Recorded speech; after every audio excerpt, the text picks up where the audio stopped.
Justin would have murdered us if we did that. He would sit there and be like, I leave these two idiots alone for one day, one podcast, and they just destroyed them.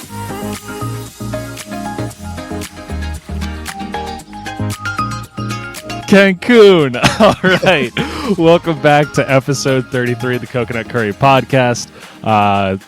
This is just a podcast about some college guys talking about sports, life, kind of just everything that has been going on with us. This week, it's just going to be myself and Raj here.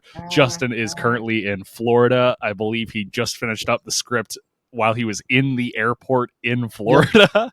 So shout out to our buddy Justin. Unfortunately, he can't dance on the next grave today, but that'll be for next time.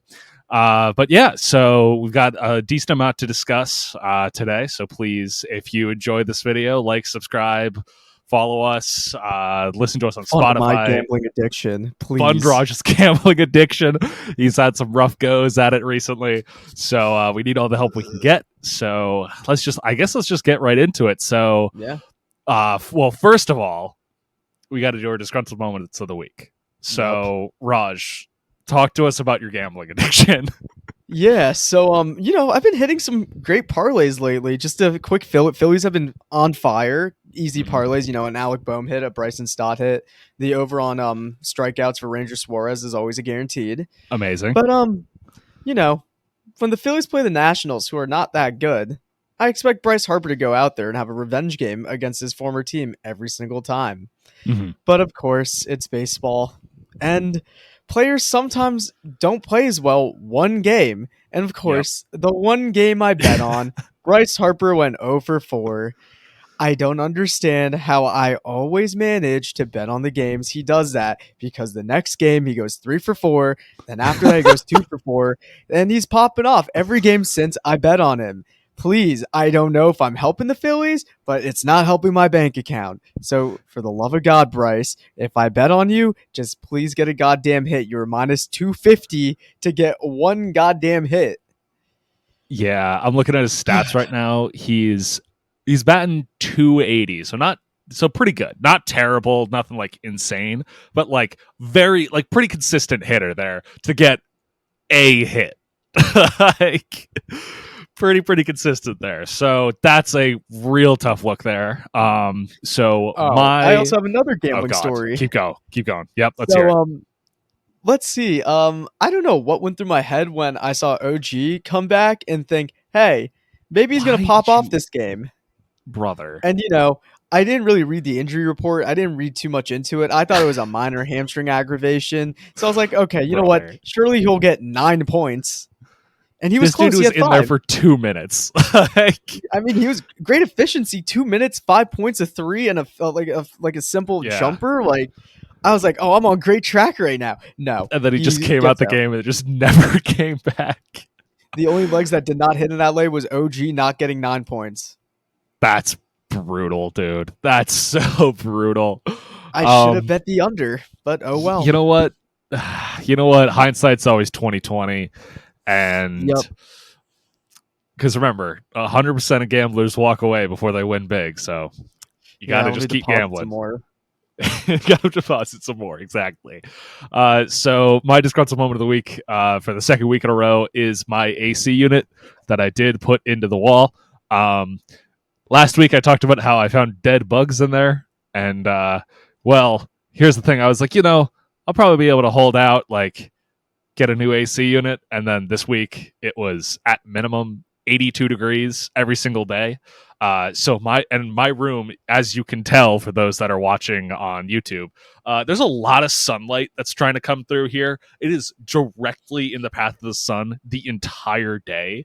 So my room heats up to 95 degrees, very quickly. And hopefully you can't hear that crappy AC unit in the back. But anyway, I had to plug that thing in the wall. And what I did was I have my air purifier and I put my AC unit in, turned it on, and then put my air purifier right in front of it. And it was red for 5 minutes. I was letting that thing run. Oh my God. There was so much dust and just crap in it. But thank God I had that air purifier, because the pollen and the dust that's been building up, especially because we're also in Pittsburgh. The air quality already isn't great. So, with my deviated septum, I already can't breathe through my nose half the time. So then just sucking in some dirty ass air behind me would be a great move. But yeah, so basically I hate my AC unit, but I have to suffer through it.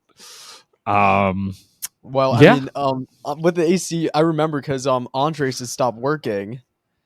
Oh, yeah. I opened it up, and to my surprise, we figured out that lantern flies made a nest in his AC unit, and that explained a lot of stuff going on. Yeah, for those that don't know, lantern flies are like this invasive species of bug that kind of just like showed up out of nowhere on like most of the East Coast, actually. But I swear to God, they show up and then there's millions of them out of nowhere, and then they just disappear. Like, I don't know where they go. They just die and then show back up. I don't know, like, because I had a salt gun that I was using on them this past summer.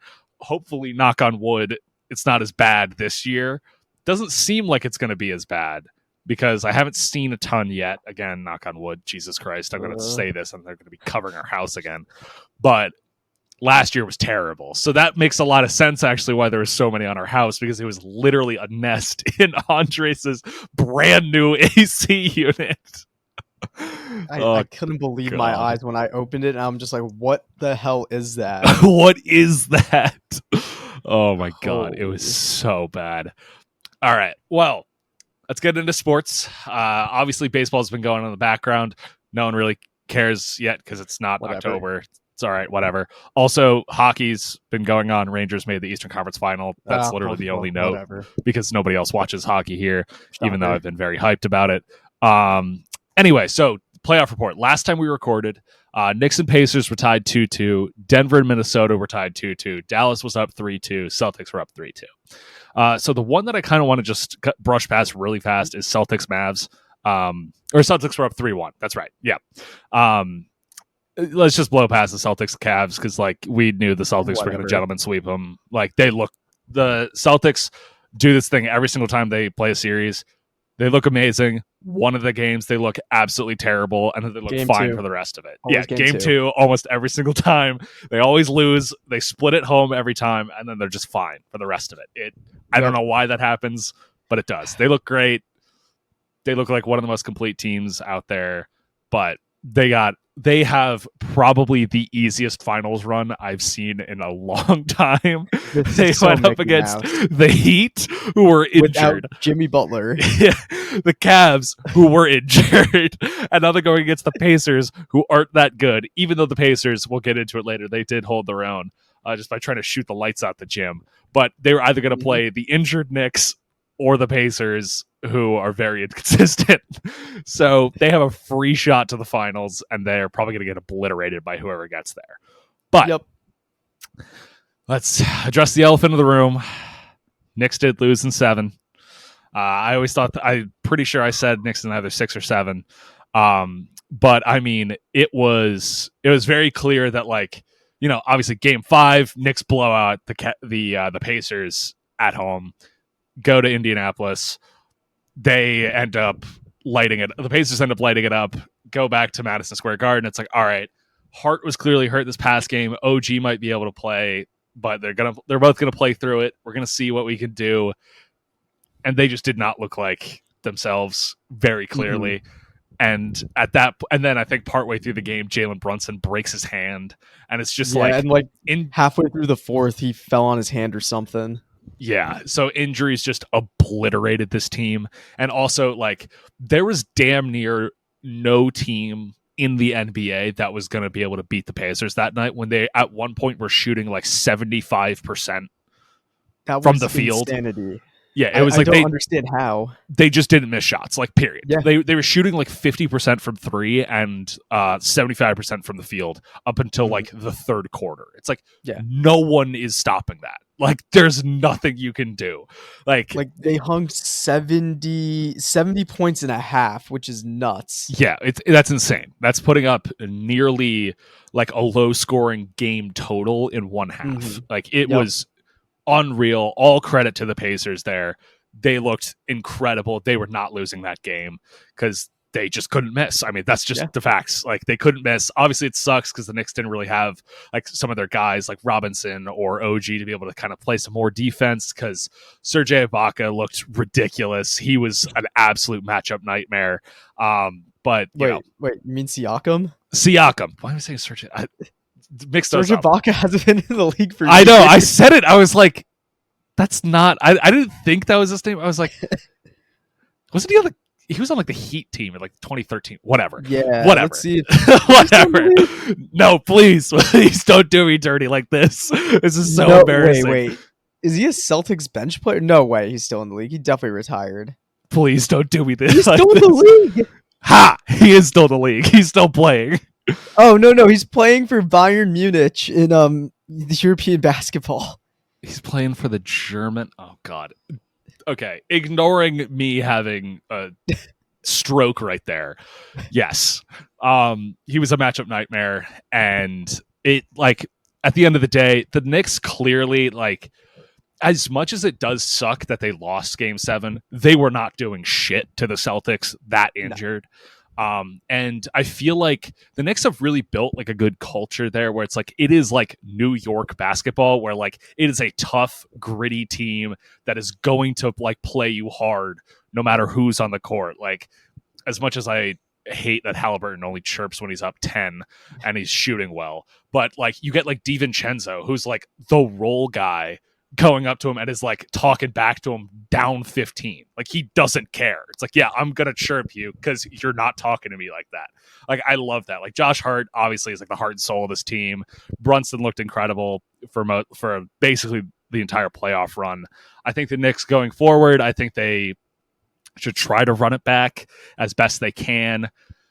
I mean, they kind of do need like a defender, big kind of guy. I mean, that's kind of what OG is, but I feel like they need like another big to go alongside Hartenstein because Robinson's good at defense, but he's also like a liability on offense. Very big liability. Yeah, so it's like we need somebody else to be able to like play off of Hartenstein because like when the Knicks crash the offensive rebounds and they just start shooting, there's almost no teams that are going to be able to keep up with them. So great run for the Knicks. So happy that this ended up going through. Pacers, great series. You're going to get smoked by the Celtics, but it would be really funny if you didn't, because that would be sick. Because I would love to watch Boston cry. If the Pacers made the NBA Finals, dude, I'm going to reconsider every like prediction I've ever made. Dude, oh my God. They would get obliterated by whoever comes out of the West. Anyway. Oh my God. But yeah, so that's kind of, that was mostly just the Knicks Pacers series. Mm-hmm. And then, we already talked about Celtics Mavs. Yep. Mavs. Now we have, let's do, Denver, Minnesota. That one. Yes, that series was awesome. That series has been very up and down. Like first you have the TWolves going in and stealing 2 in Denver. Mm-hmm. Crazy. Then Denver goes back to Minnesota and steals 2 in Minnesota. Then they win game 5. Yeah, then they win game 5 in Denver, and then they lose game 6 in Minnesota. Yeah. And then right then we go back to Denver. Series tied 3-3, game 7. And who would have thought Karl Anthony Towns would have showed up? Yeah. Cat showed Ant had a good game, but it wasn't as insane as everyone thought it would be. And honestly, the game fell on the role players. The stars showed out when they needed to. When MPJ, Aaron Gordon, and Kentarius Caldwell-Pope combined for 15 points. Yeah. Even Jamal Murray and Jokic having 35 each was not going to help you win that game.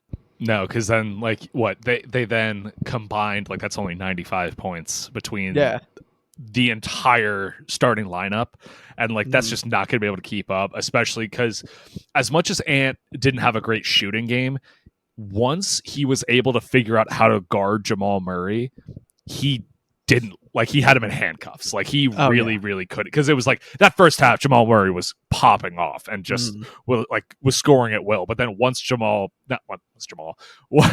Edwards figured it out, He was incredible. And I mean, the fire that Anthony Edwards brings to that team is something that's so underrated. I feel like in like this team itself, because like as much as like obviously it's very important to have great players on the court, but having that energy of like, I am going to beat you. I don't care how we do it. I am going to win is such good energy to have, especially from a guy that's like 22, 23 years old, like, and is just insanely athletic, so fiery, is so good. Because then you have like these older vets on the team like Cat and Gobert that can play off of that, who are that one. Side note, that one Gobert shot where he did like a spin reverse floater, like, and just nothing but net. I was like, all right, this is game. Like, there's insane. Like this dude, that was an insane shot from a 7-footer to be able to make.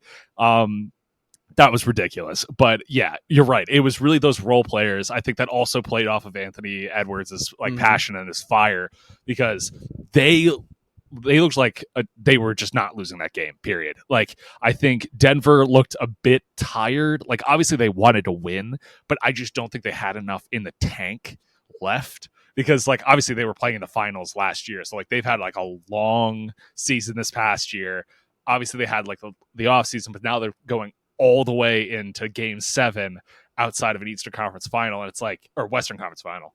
And they looked exhausted. They really did. And I think with the Timberwolves being like so young overall and just like not being there yet, they don't know what it's like. So they're just playing with their heads on fire. Like, all right, let's just see what happens. And it was so good to watch. It was such good basketball.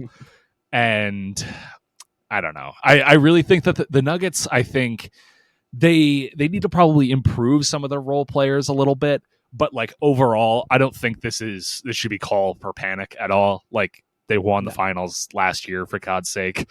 Like, obviously you get all these talking heads that are going to be like, blow it up, trade Jamal Murray, like just like some crazy crap. It's like, no, take a breath. They're fine. They, like, the fact that they made it to a game 7 after just defending a title, like, it's all good. I think there's some places they can improve on, but like they kind of just got to keep running it back until the wheels fall off at this point, because Nikola Jokic is still the best basketball player on the planet overall. Jamal Murray is an incredible number 2. Like, you got that core there. Just don't overthink it.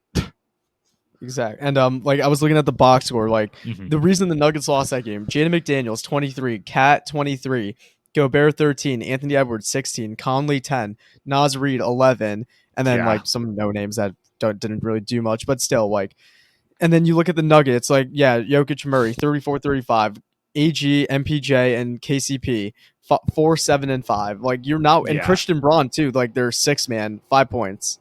Yeah, you're not winning an NBA game with those stat lines from your role players, and usually role players play better at home. And I mean, I guess the pressure was on them. AG the other day, like, was like 10 for 11 from the field or something, and Cat was like, "What am I supposed to do?" And then out of nowhere, just stop showing up. MPJ, who's like this, like, what was it? Michael, they don't pay me to pass the ball, Porter Jr. Yeah, exactly. I think if the Nuggets want to start winning, they got to teach that man to pass the goddamn rock. Yeah. Like, you keep, like, from the field, he went, what was it? It was like 1 for something. It was like, I think he made like, he was shooting 3 for 12. He was shooting tour dates out there. Yeah, 3 for 12 is not a great look from your designated shooter on the court. I mean, you're so right. Yeah, you're so right, because like those stats were so telling, because it's like you can see how like spread out the scoring is, that like just everybody was scoring like a decent amount. Everybody was chipping in. It's a real team game. It's not just like, all right, Anthony Edwards takes over the game, scores 50, and then the rest of the team kind of just gets backpacked. It's like, no, like every single person is contributing to scoring on this team, and I think that is nearly impossible to beat by just only having 2 true superstar players. When you have a team that can put up a minimum of like 10 to 15 points each, and obviously you have some guys going higher and lower, but like there's nothing you can do at that point. It was a great series overall. Like, I thought it was going to be a sweep at first. I mean, after you lose 2 in a row at home. Yeah. I honestly thought they were going to go back to Minnesota and just like win the next two because it looked like the Nuggets had no answer. I mean, they lost by like double-digit points both those games. Yeah. It was nuts.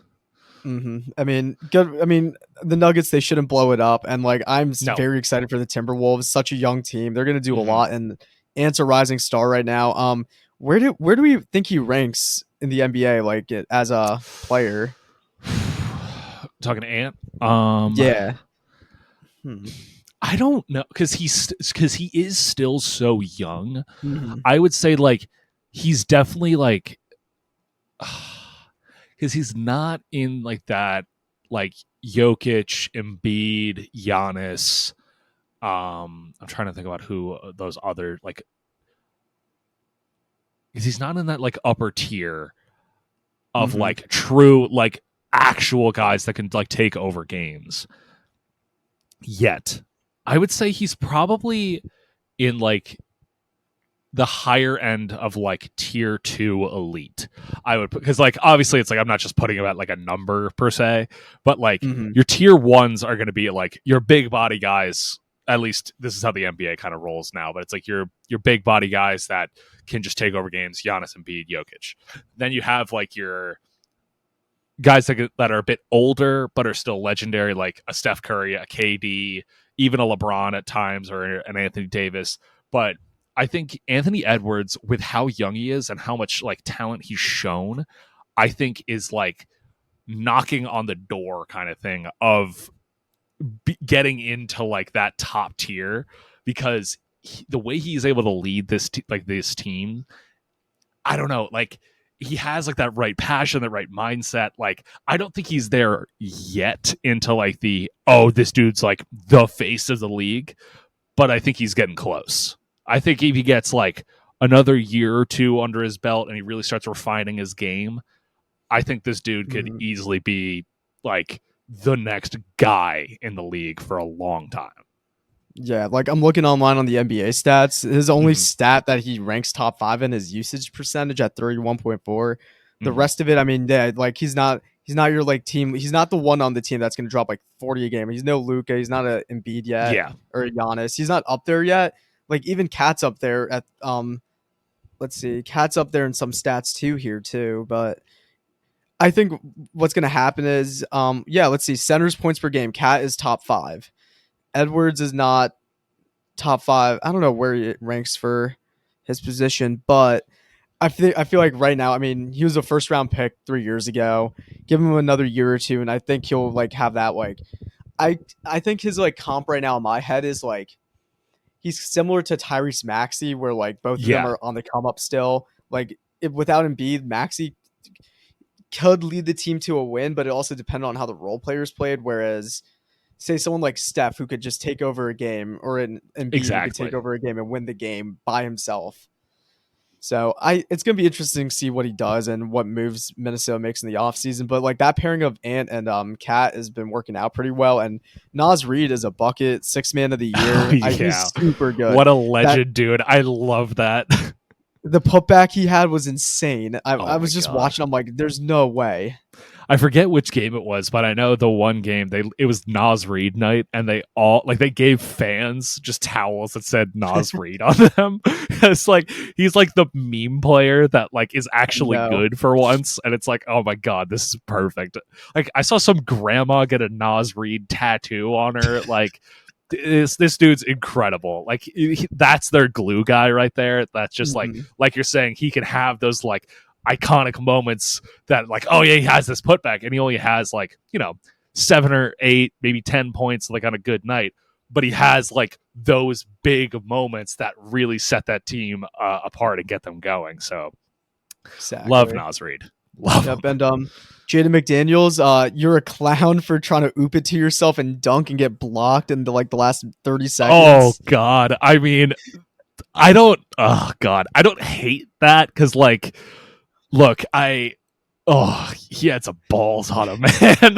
Like they were up 7, I think, and like he's alley-ooping it to dude. Because the whole sequence was you have Ant dribbling up the court, waving bye to the Denver fans, and then I think MPJ tried to steal the ball from him. Then he passes it to Jaden McDaniels in the paint, who tries to bounce it off the floor and dunk. Dude, oh my god, that was so bad.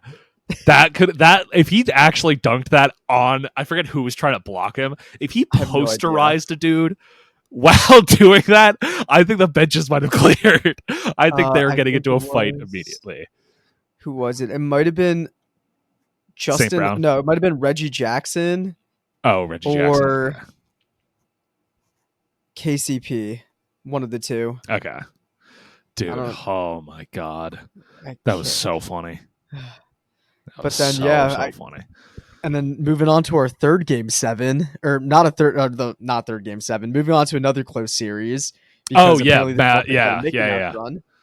Mavs take down the number 1 seed Thunder 4-2. God damn. Yeah, Derek Lively, who is, let me see. So he's 20 years old. He was the first round pick this past year. He had, he's like a role player. He only had like 12 points. He had 15 rebounds. I think this dude's, wait, hang on. Oh yeah, he is, I think he's a center, I believe. Yeah, he's a center. Yeah. So he had 15 rebounds and is 20 years old and is matching up against Chet and is doing real well. Like absolutely incredible throughout the series. Obviously, you have Luka and Kyrie doing their magic. I don't know who thought that it wasn't going to be a good idea to put them together, but they were proving everybody wrong out there. I mean, really sucks for the Thunder because like they're such a young team, but oh my god, the Mavs got good at the right moment. They really did.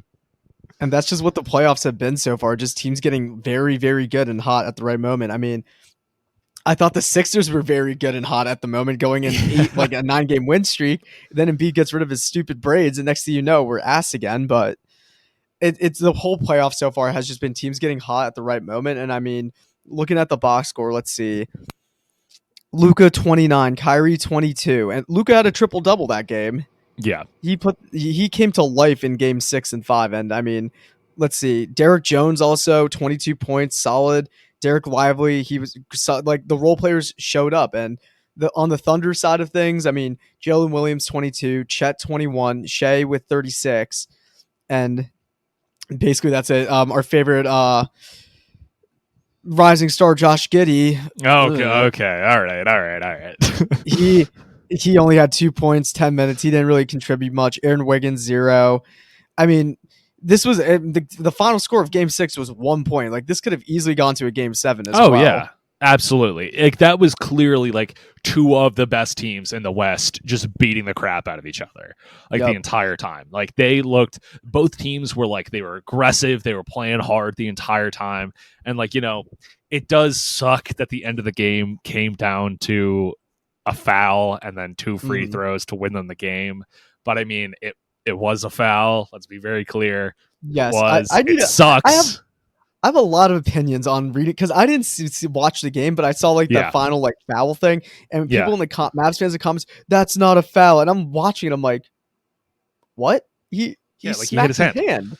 Like, how are you guys gonna sit there? Like, I understand it sucks, but like, again, if you're in that situation, don't foul him. You let him shoot it. If he makes it, he makes it. Yeah, exactly. Like you can't let them go.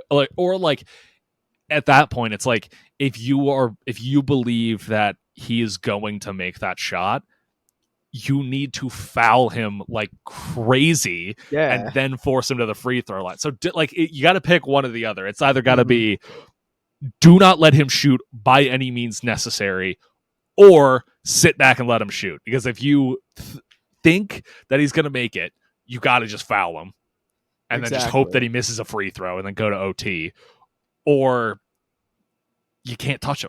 Because, they're going to call that. And, it sucks. But I don't want to see people whining you can't call it in that moment. It's like, what? Do rules just not apply in, the final, 30 seconds of a game? Can I just go out and slide tackle somebody? But, you can't call it in this moment because the rules don't apply, I guess. That's not how that works. if you're so concerned about winning the game, like, don't foul him. Exactly. And looking at it, I mean, also NBA games come down to story of free throws, and I mean the Mavs were 17 for 24, and the Thunder were 13 for 17. So clearly the Thunder were fouling the Mavs a lot more, and the difference shows in the final score too. I mean, it's 1 point, but still, like, if they shot 7 more free throws than your team did.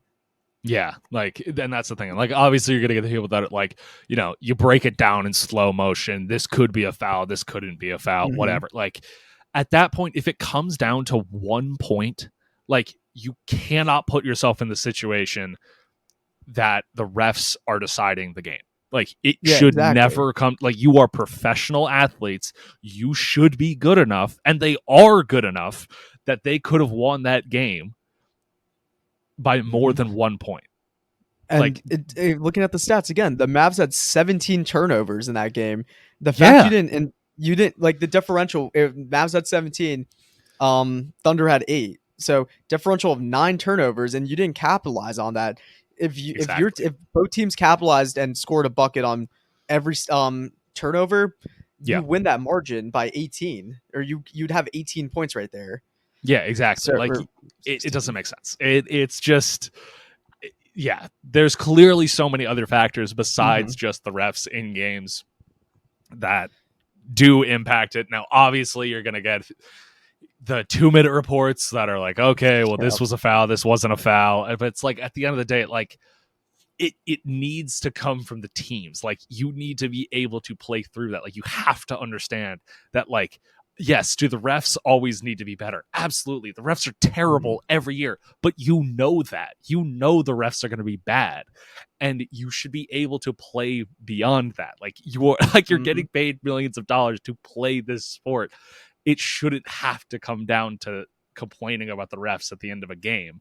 Like, you should be skilled enough to not slap somebody's hand as they're going up for a shot, like, in that critical moment. Like, it's that simple. Like, I don't know what to tell you. Yeah. And then Shea goes out there in the press conference and he's like, I shouldn't have fouled him. I don't know what exactly. I was thinking. Like, he understands that. He knows that. And then you get these, like, people in the comments that are like, oh, but the refs sold the game. Meanwhile, Shea is who's like 22 years old, is like more mature than everybody. And it's like, yeah, you know, I fouled him at the end there. I shouldn't have fouled him. Like, I got to be better, but we'll be good for next year. Like, just the most mature mindset possible for somebody who is absurdly young in our position, like, basically our age. Because Justin and I talked about this last week. Like, thinking about, like, a group of us and our friends on the basketball court, and after losing a critical game,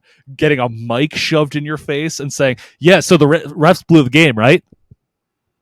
Like, and to be able to have the poise to say, like, no, I committed the foul, I need to be better, is amazing.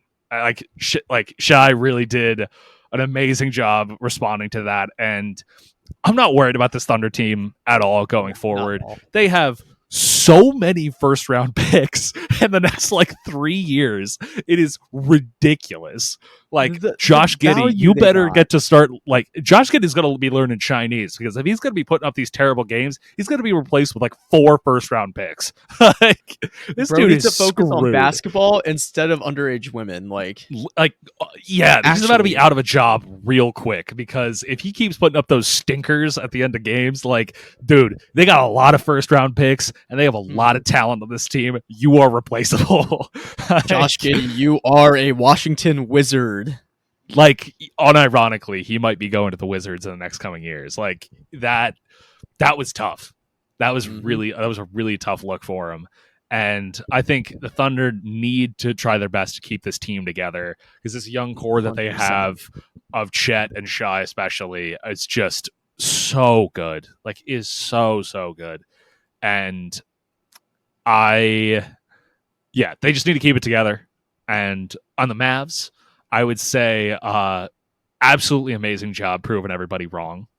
Everybody during the season was like, Luka and Kyrie don't work together. Luka needs to shut up and play basketball. He's always whining to the refs, blah, blah, blah. This team looks dangerous. Like, very, very dangerous. Because they it's going to be a tough matchup against the Timberwolves because of how big they are overall with Gobert and Cat up front. But with how well Luka and Kyrie have been playing off each other, they could just try to shoot the lights out the gym. Like, because that's the thing, is that Anthony Edwards can only cover one of them. And then they need to have a big in the middle. That's probably going to be Gobert. And look, Cat's solid on defense, but I don't know if he's going to be able to guard Luka or another guy like that. And if you're leaving Luka without your primary defender on him, he's going to cook. This man is going to be able to figure it out. And I am very happy for the Mavs. I think they have a legitimate shot at beating the Timberwolves. Kyrie, a guy in the notes here that he's 14-0 in closeout games. It's insane. This man is delivering daggers left and right. I love it. Yeah. So Kyrie, please focus on winning the Western Conference Final and not on the earth being flat. You have a legitimate shot at winning another ring. Please don't screw this up. Yep. Remember when Justin called me insane for having the not the Timberwolves. Not the I think I had the Timberwolves losing in the second round, but I was called insane for having the Mavs going this far. Yeah. I mean, and look, the tails we have evidence of this. Justin's picks were dead wrong. Yeah, he had the Lakers going all the way. Like, yeah, that was whatever. It's fine. Now that he's not on the podcast, we can rip him a new one. Yeah, Justin, your takes are terrible. Even though I love you for editing this. Love you, Pookie. But yeah, I mean, I don't think this is like. But the thing is like, what if the Mavs get bounced this next round? Like, what do they do, kind of thing? Because Luka and Kyrie are working. Do they need like another big? Like, do they need like another shooting guard? Like, what do they? I feel like if anything, they would need defense. But I think, what was it? The guy that I just mentioned, I think it was Derek Lively. Derek Lively. He's been playing pretty well as a center. I mean, I guess they kind of need like almost like a defending shooting guard kind of thing. But maybe, I don't know. But the thing is, Kyrie and Luka are your shooters also. So yeah, so it's tough. I don't know where they go. It's this, obviously, these next couple games that are coming up are going to be very, very interesting because, I mean, this is going to really determine where both of these franchises go. Because I think for the Wolves, if they end up getting knocked out by the Mavs, like, I think they try to keep the core together, but I don't know how long they're going to be able to keep running it back with Cat and Gobert. Because I feel like could you look up like when their contracts expire? Because I feel like Cat just got extended recently, and I think they paid Gobert already. But the Anthony Edwards supermax that is locked and loaded in the chamber eventually is going to nuke that team's cap space. And like they do need obviously some positional guys to like fill out their roster, but it's just going to be interesting to see because like I don't know how long they're going to be able to keep two vets on the team like that. Yeah, Cats go till 2028. Okay. Yeah, I thought they just paid him recently. Yeah. Gobert's good until 2026. Okay, so they'll be fine for at least another 2 years. Mm-hmm. All right.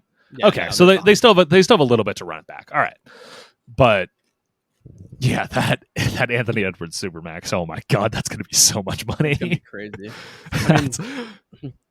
We might as well just go right into it with the Timberwolves and the Mavs matchup. Oh yeah, it's going to be a bloodbath.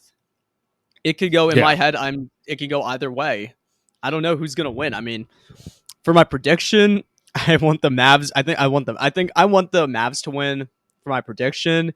But man, watching Anthony Edwards play is just so electric. Yeah. So I really don't know who I want to win. Like, I'd be happy with either team winning. Yeah, I really like the teams that came out of the West. They're really like likable teams. I think it's going to be. My prediction is going to be Wolves in 6. I think. I like that. Yeah, I think I'm going to have Mavs in 6. Mavs in 6. Okay, because this is like this could change drastically by the time we are recording again.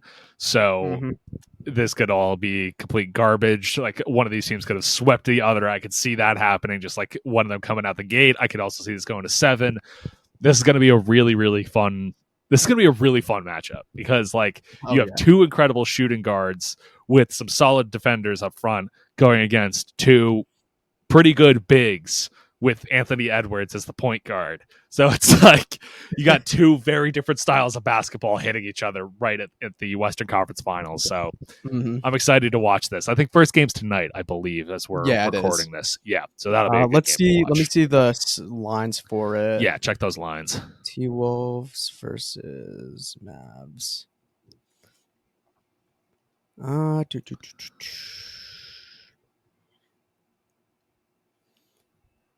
Forgot to write betting. Okay, here we go. That would do it. I'm surprised it didn't just like autocorrect to that. No, me too. Here we go. Okay, so we got the spread's 4.5 minus 4.5 Minnesota. Okay. Over under 207. So respectable 103, 104 game from each if it's even. Money lines are minus 189 and plus 157. So basically, it's just because the Timberwolves are home. Yeah. Yeah, it really does seem like there's not really a huge favorite. And let's see. The Timberwolves are pretty much even against the spread, and the Mavs are 55 and 39 against the spread. So it's going to be pretty interesting. So the Mavs are slightly better against the spread. Basically, yeah. But, I mean, regardless of that, I mean, it's just like this game is so even. Like, it's just like the Sixers and Knicks series. It just kept flip-flopping based on who's home or who's away. It really, I think that's exactly what it's going to be. But yeah, like I'm really excited. I'm really excited for this matchup. There's going to be some great basketball that's going to be played. Unlike this other series that we're going to be talking about in the Eastern Conference Finals, which is going to be Pacers Celtics. Kind of alluded to it earlier, but the Celtics ended up taking game 1 in overtime. That was an electric performance by the Celtics to be able to come back into that game, hit that 3 at the end of the game to set it to OT, and then ended up winning by 1. I think it was, right? I think it was 1 point, but then they started fouling, so it was like maybe like 5. Right. Sorry, this podcast has turned into 2 guys with a computer. Just Googling things to double check. 128 to 133, but I think it's it was like a 1-point game, but then they started fouling. Yeah. Okay. Yeah. So very close game by both teams there, and of course it was exactly like what we thought. The Pacers were just shooting the lights out the gym. They were just chucking up shots. I mean, let's check these stats here. Yeah, so you have Siakam with 24, Nesmith with 14, Miles Turner with 23, Halliburton with 25, Nembhard with 12, DJ McConnell with 13, Obi Toppin with 15. Like, everybody was shooting here. Exactly. Yeah, and then but on the Celtics end, we have Tatum with 36, Brown with 26, Horford with 15, Drew Holiday with 28. Where did that come from? 15. Yeah, like that might have been the difference maker for the Celtics with Drew Holiday finally figuring it out and dropping 28. 100%. Like clearly they weren't winning this game without Holiday having one of his best games like ever. And it's going to be really interesting for game 2, I think, because I think it's now very obvious to the Pacers that the Celtics cannot keep up with them shooting-wise, and the Celtics need to do a way better job defending because it's very, very clear that the Pacers are a better overall shooting team. Now, when it comes to like defense and all that, who knows? But if they want to, they can just start shucking up shots, and they're going to be landing. So the notorious Game 2 Celtics at home, I think they're probably going to lose game 2 because I'm hammering Pacers money line. You have to. It might be like plus 500 at this point, but you have to take Pacers just because of how historically bad the Celtics have been game 2 for some reason. But it doesn't make sense. But I mean, basically, the Pacers have the win in the bag. That whole last few second sequence, they had the ball, they inbounded it, and then he fell out of bounds with the ball. Like, you can't have that. You had it in the bag. All you had to do was just dribble the clock out and let them foul you. And that was like, it's similar to what happened to the Knicks and Sixers in game 2. Yeah. Where they still had a timeout. You could have played it smart, slow it down, get a nice inbound play, and dribble the ball out. Yeah, exactly. But that didn't happen. And Jaylen Brown decided to nail a huge 3. You go to overtime, and the Celtics pulled through in the last 5 minutes, and the Pacers didn't. And game 2, I mean, Pacers probably will blow them out just because that's what happens game 2 there. But I think it's going to be a gentleman's sweep. The Pacers are good, but do I want to see them beat the Celtics? Hell yeah, but I don't see it happening. I just don't know how sustainable this shooting is by the Pacers because they are shooting at a ridiculous percentage. Like, I think, let's see, they shot 50% from the field in game 1 and shot 37% from 3. Like, I understand that the Pacers overall are like, that's like just their game plan is just to throw the rock up and hope it goes in. But I don't know how long they're going to be able to do that for. I don't know if they're just, because if they get on a cold streak, they're going to lose. Like, if they miss like a couple shots in a row and the Celtics just keep scoring and hammering it on, and then the Pacers are playing catch up, it's going to be really, really hard for them to come back. But, I mean, I definitely see a path for the Pacers to win, especially after game 1 and now with game 2 on the horizon. I would say I could see this going low-key. I could see this going 6. I could see it going 6. It could happen. I could see because what? The Pacers will win game 2, so it's going to be split 1-1. Then it would be I guess you could split again. And I could low-key see this going 6 or 7. Now that I'm thinking about it. Honestly, it's so hard to tell. You know what? Pacers in 7. Let's see it. Let's send the meme team to the finals. Let's do it. Why not? Why not? Pacers in 7. They'll shoot the lights out the gym. I love it.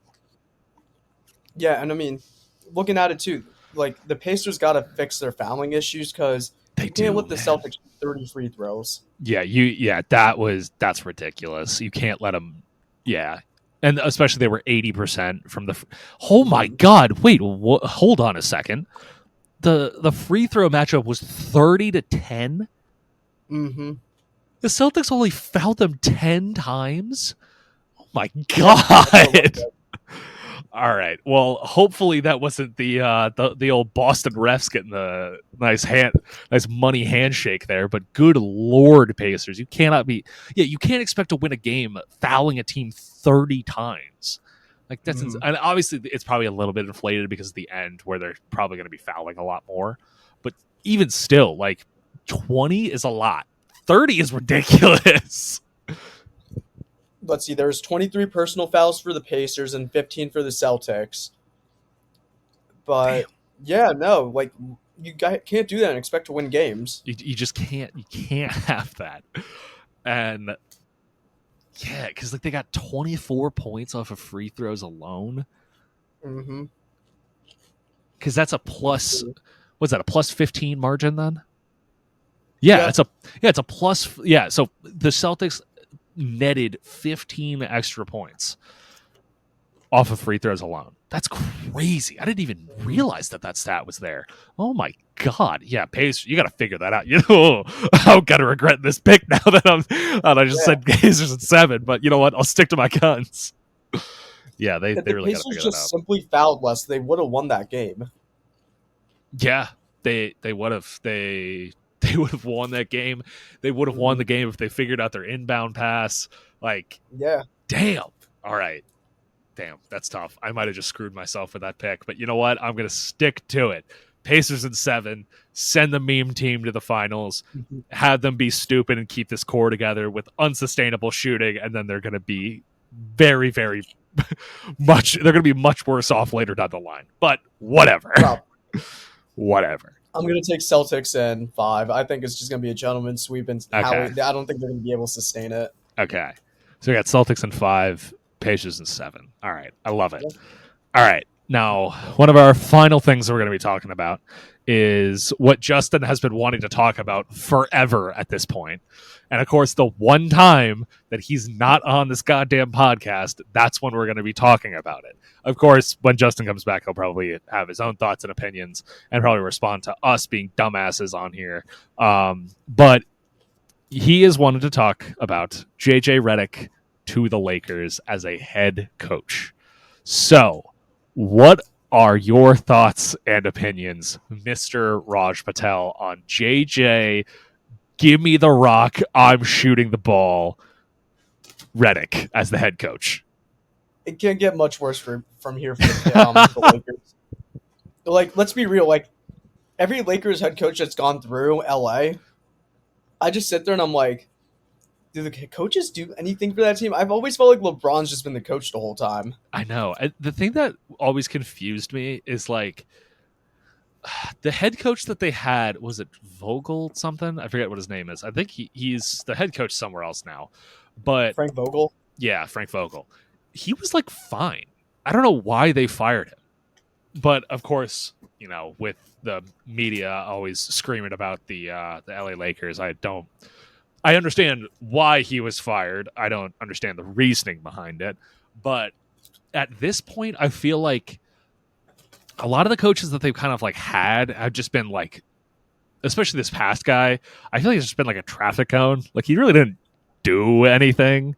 Like you could clearly tell that like there's like the one clip of like Anthony Davis and LeBron just not even paying attention to what he's saying at one point, because like some of these guys have been playing basketball. Well, LeBron specifically has been in the NBA alone for 21 years, let alone playing the sport of basketball probably for a minimum of 30. But I think like I don't hate the idea of JJ Redick being the head coach of this team, because if anybody's going to be able to understand a veteran presence in the locker room and be able to like really draw off of that, it's a player that was like, he was his position was he was a 3-point shooter. Like that's what he did. Like he understands like everybody having a role in the team to be able to help the team overall. And I think him and LeBron have a very good chemistry together, as we've seen on their podcast a couple times. And, you know, I don't hate it. Like, I think, I don't know how well necessarily it'll work out in the long run, because obviously we haven't seen JJ Redick coach or what like his style specifically is. But I think he would be a decent fit, just like at least personality wise, because like we've seen him. Like, he's not afraid to state his opinion and really go after people, even if they are in, like, so-called positions of power, or, like, JJ Redick will rip you a new one if he needs to. So, like, I don't hate it. Like, I think I actually like it. Now, of course, this could all crash and burn instantaneously when the Lakers go, like, 12-62, but, you know, whatever. Well, yeah. But I think Redick, it'll be interesting because what? I don't even really know what Darvin Ham did as the Lakers head coach. Like, yeah. Like, honestly, I say go for it and try it out. Like, Frank Vogel, he was a decent head coach. Like, he won the Mickey Mouse bubble ring, whatever. And then after that, he was still there for 2 more seasons. And, I mean, yeah, some things didn't go the Lakers' way. I mean, injuries happened. D'Lo sucks. You had Russ at some point. But, like, still, like, the Vogel firing did catch me a little off guard. The Darvin Ham one did not. Yeah, this one was, you could see the writing on the wall pretty clearly of like what players clearly thought, what fans thought, what media. It was like everybody was like, yeah, this dude doesn't really know what he's doing. And yeah, what would be funny is if they tried to get Doc Rivers and really go with the meme experience there. But crazy. Yeah, he's still banished to Milwaukee. But yeah, like I don't know what Darvin Ham was doing, but it was, yeah, as I was saying, very clearly just did not have, he lost the locker room. That was very clear. And after a certain point, you just gotta give up while you're still ahead. Like, they have some talent on the roster. Obviously, you still have LeBron, you still have Anthony Davis. Austin Reeves is a solid role player. Hachimura is good whenever he decides to play, and not screw up your parlay. Vanderbilt's also pretty good at times, but like I think they just need like another guy in there that's like because I feel like it's not only just JJ Redick coming as the head coach is just going to turn it around instantaneously. Like they need to kind of figure out this roster because D'Lo needs to get sent to the moon at this point. Like I understand he's good every once in a while. That's not how you win games. Like he is not consistent enough to win basketball games. Period. And I don't know, because again, great guy. I loved him when he was on the Brooklyn Nets. That team was like all vibes. I love him as a player, but he's just not what they need right now. What they need is like a somewhat veteran guy that they can just rely on for like a consistent like 15 points in a game. Like nothing insane, just like, oh yeah, that's a good player. Like that's what they need. And not like a super young guy that needs time to develop. Like they kind of need to win now because LeBron is 39. Anthony Davis is getting up there. Like if they're going to try to win with Golden State. Oh God, don't even say that. LeBron to Golden State would break the internet. God. But I've been looking at the other head coaching. Yeah. They're considering the Celtics assistant head coach, and they're considering the Pelicans assistant head coach. Now, I've never heard of these two before, but I've heard of JJ Redick. And I mean, do you take someone who has an assistant coaching job on a very good winning team or a playoff team the last 2 out of the last 3 years? Or do you take someone who's unproven? Yeah, because if anything, you go with the Celtics guy. I don't know why they're looking at the Pelicans. I mean, like they've been good, but like the Pelicans assistant head coach for the head coaching position, like I don't know if that's really like the direct correlation there. But yeah, I think that's tough because like personally, I would probably go with the more experienced, like more experience, just like as an actual coach. But I mean, if you're gonna risk it, you might as well go all in. Like, if you're gonna just say like, screw it, let's see what happens. Like, for all you know, this could be the Lakers head coach for the next 20 years.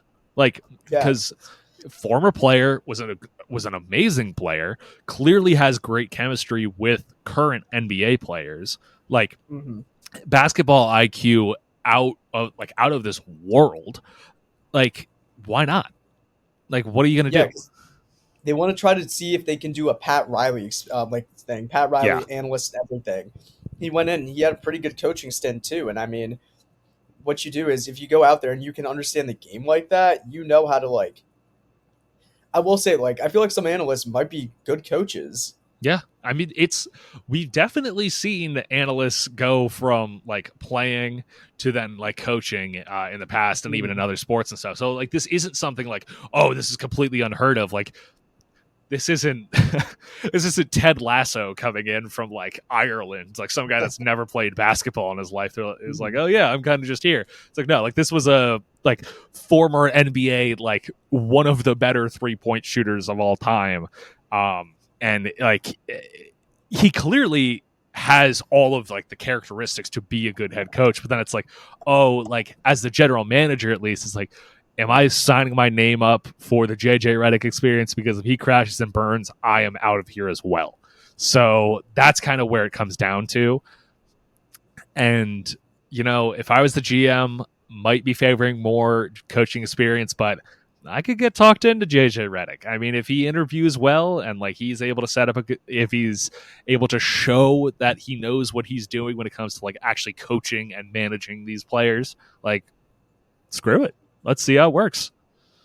Yeah, and I'm like looking at it, trying to see like the crossover. Like a lot of NFL coaches were former players too. Like especially some head coaches. I know Doug Peterson. He was a head coach. He played for the Eagles at some point as a QB. Oh yeah, Doug Peterson, Dan Campbell. Trying to think of who else off the top of my head. I can't really think. I know a bunch of head coaches were former. Oh, D'Amico Ryans was another one. He's not a head coach anymore, but Mike Vrabel. He is another one. Like especially that's what I was kind of referring to. Like in the NFL, especially, like there's tons of former players that are now head coaches. I mean, or even like just positional coaches too. I mean, it's like that they work their way up. Like D'Amico Ryans, he was on the Niners as D coordinator before. He was a defensive coordinator, but he was a linebacker on the Houston Texans. Yeah, exactly. So it's like that, just that progression. Like post NFL, like I'm sure Jason Kelsey will do something for the Eagles. He's probably at camp right now, training up Jurgens to try to like get him to like figure out everything. And absolutely. And even in the NBA, you have somebody like Larry Bird, who was a head coach who like led that Pacers team. And they were a really good team for a while. Yeah. Like this is not something that's completely unheard of. So, you know what? I'm convinced. JJ Redick, go take that head coaching job. Go prove all of them wrong. I love it. I've been talking into this. And I feel like Redick is gonna like be able to bring in a staff that like, you know, knows him, knows his play style, who he is as a player, and what he believes. Because I mean, even though he's unproven, I feel like just his name itself, he can easily draw some attention. From like other teams and coaches, be like, "Hey, I would love to come be your like assistant coach or whatever." Like, 100%. He could easily garner so much, and like he has the access to all these former players too. Yeah. Like, imagine, like, a Shaq out of nowhere is like, yeah, no. That would be so funny if you had JJ Redick as the head coach and Shaq as one of the assistant coaches. Because, like, I mean, yeah, even MJ, he was like a minority owner of the Hornets. Yeah. Like, he didn't coach or anything, but he still had, like, you know, influence on everything. Yeah. And we'll ignore that he also played for the... whatever. We'll ignore that his other comeback. We don't talk about the comeback, but anyway. But anyway, yeah. Raj, you've talked me into it. I think JJ Redick should be the next head coach of the Los Angeles Lakers. Stamp it, put my name on it. I can't wait for that to crash and burn as a take in the next couple of years. It's going to be absolutely hilarious. Justin, if you're editing this and watching this, just know I am ready for you to come guns blazing next week, just telling us how wrong we are for like 80 different reasons. But I don't care. Well, you see, he's then just going to like flash on the screen of like, these dudes are morons, like on one of our takes, but we're never going to know which one it's going to be because we are now at liberty to the edit. We can't control it because... Editor, please. Please don't do us dirty. Please. All right. Well, that about does it. We got all of our takes in here for this upcoming rounds. We're going to be reacting next week to the Eastern and Western Conference Finals, where they end up, what's been going on in the news cycle with all the sports, what's been going on in our lives. So if for some reason you are actually still with us at this point, thank you so much for listening. And we will catch you guys next week. Harrison Bucker, you're a piece of shit.